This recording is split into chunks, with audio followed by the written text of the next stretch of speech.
The 2014 Bloodhound SSC. 17 years ago, a team of British enthusiasts came to the Black Rock Desert in Nevada to set a new land speed record. The group was led by famed Scottish entrepreneur Richard Noble and had the jet-propelled Thrust SSC car at its disposal. The attempt was not only successful, but it also became the first to officially break the sound barrier at 763.035 miles per hour. The benchmark remained untouchable to this day, but that could change in 2016, when Noble's team will try to take the supersonic record into 1000 mph territory with a brand new vehicle. That car goes by the name of Bloodhound SSC and comes to prove that jet power, rocket power and a more conventional V8 engine can work together under the same roof. Much like the Thrust SSC, the Bloodhound SSC is being built using advanced, aerospace construction techniques, acres of carbon fiber and titanium, and a bevy of state-of-the-art technology. Why are we reviewing a supersonic car, you may ask?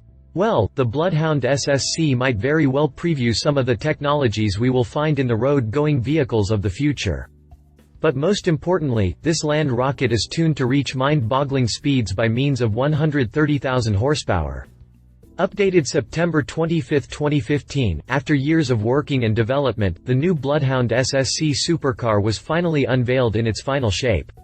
The car is expected to make a first appearance in Newquay, UK next year when it will make an initial 200 mph test run, and after that in August 2016 it will go to the South African desert where it will try to break the current land speed record of 763 miles per hour. Then, in 2017 the SSC will finally attempt to hit the 1000 miles per hour mark. Click past the jump to read more about the 2014 Bloodhound SSC. Exterior. Believe it or not, the Bloodhound SSC is technically a car. Sure, it is powered by a jet engine and a rocket and uses its V8 gasoline engine only as an auxiliary power unit, but it does have 4 wheels and requires a driver to function. The similarities stop here, though, as the SSC is far from looking like a conventional automobile. The supersonic car is no less than 44 feet long and it measures only 6.2 feet in width. Underneath the aerodynamic body, the Bloodhound SSC hides a hybrid chassis and rib cage built using aerospace construction techniques and advanced materials such as carbon fiber and titanium. The front wheels are hidden underneath its pencil-shaped nose, while the rear wheels are mounted externally within specifically designed fairings. Its most impressive feature, however, is the large airplane-like fin mounted atop the rear section. Added to enhance the car's lateral stability, or keep it pointing forward, the fin underwent several modifications until Bloodhound found the perfect balance between the SSC's center of gravity and center of pressure. The fin works in conjunction with a couple of winglets mounted on each side of the pointy nose. These aerodynamic elements enhance the SSC's downforce and provide a degree of control over the car's front lift at high speeds. Underneath the aerodynamic body, the Bloodhound SSC hides a hybrid chassis and rib cage built using aerospace construction techniques and advanced materials such as carbon fiber and titanium. The front section of the car is a carbon fiber monocoque similar in concept to a Formula One tub. Moving toward the rear, the structure incorporates ribs made from machined aluminum billet and titanium-built stringers. The outer skin of the rear section is also crafted from titanium, which provides the SSC with a lot of stiffness while reducing overall weight.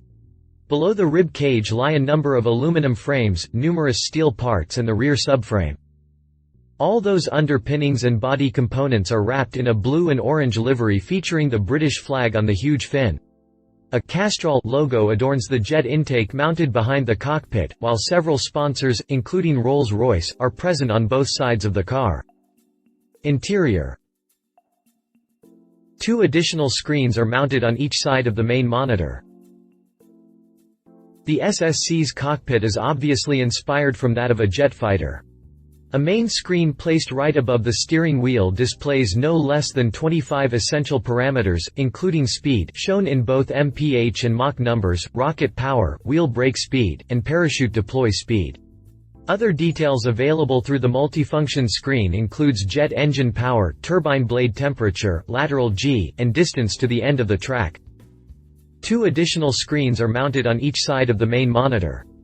The left one displays battery voltage, hydraulic and air brake accumulator pressure, front and rear brake temperature, as well as mismatches between rotation speed of any of the wheels and GPS ground speed. Moving over to the right, the driver can monitor the auxiliary engine's RPM and all sorts of temperatures and pressure indicators. The same screen will enable the driver to learn of any fluid leaks or fires that might occur while the vehicle is running. 2 pedals are used to operate the throttle and the brakes, 2 levers act as a parachute release mechanism, while a third lever enables the driver to cut jet engine fuel off. Beneath the trio of displays, 2 Rolex gauges keep track of all speed-related data, while 2 switch panels act as interfaces between the driver and car's complex propulsion system. 2 pedals are used to operate the throttle and the brakes, 2 levers act as a parachute release mechanism, while a third lever enables the driver to cut jet engine fuel off. Lastly, the steering wheel, which is 3D printed from powdered titanium, includes 7 function buttons that operate anything from the air brakes and the parachute to the radio. Granted, this is one of the most complicated cockpits we've seen on any machine designed to run on the ground, but given that the SSC is designed to reach more than 1,000 miles per hour, the presence of so many functions and switches isn't surprising at all. Drivetrain.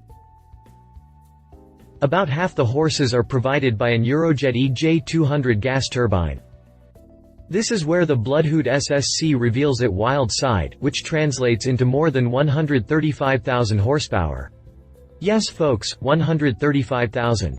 That's more than 6 times the power of all the Formula 1 cars on a starting grid put together, or, if you're looking for a more down-to-earth comparison, 300 times the power of a 2014 Corvette Stingray.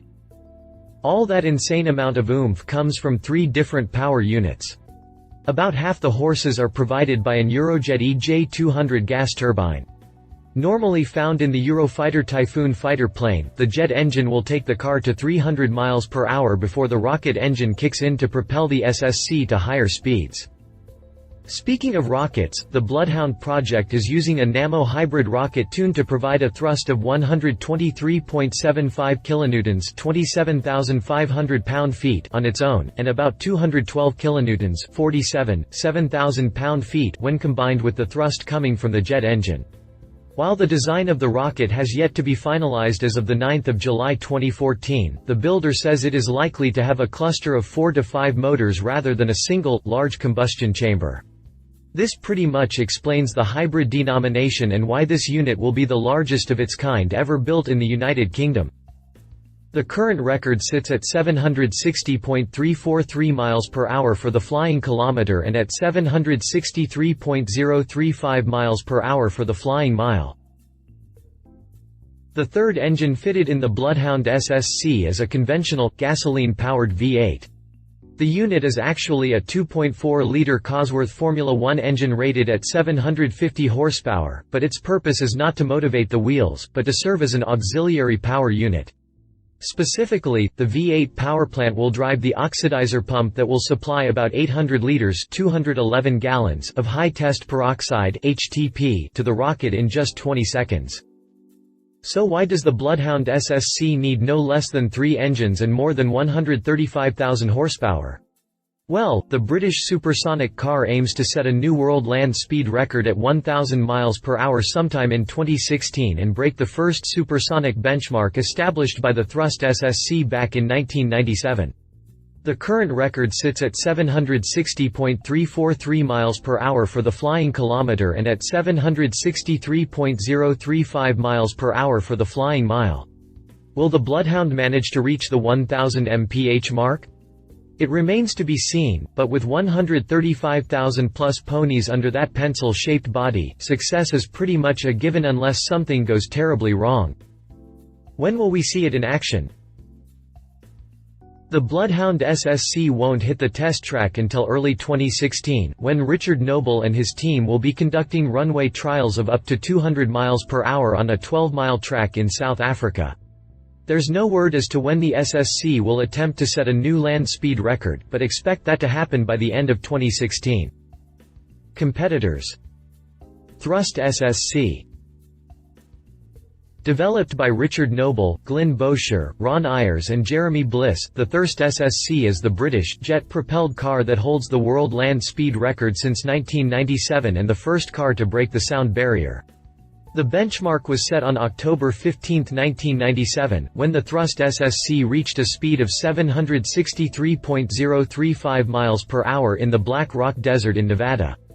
Driven by Andy Green, the Thrust SSC was powered by two Rolls-Royce turbofan engines sourced from the F-4 Phantom II jet fighter and had a total output of 110,000 horsepower. 54 feet long and 12 feet wide, the Thrust SSC was longer and wider than the Bloodhound SSC and tipped the scales at 10.5 tons (23,149 pounds). It burned about 4.8 gallons of fuel per second, which would translate into a fuel economy of 0.04 mpg. The supersonic car is now displayed at the Coventry Transport Museum in Coventry, England. Conclusion: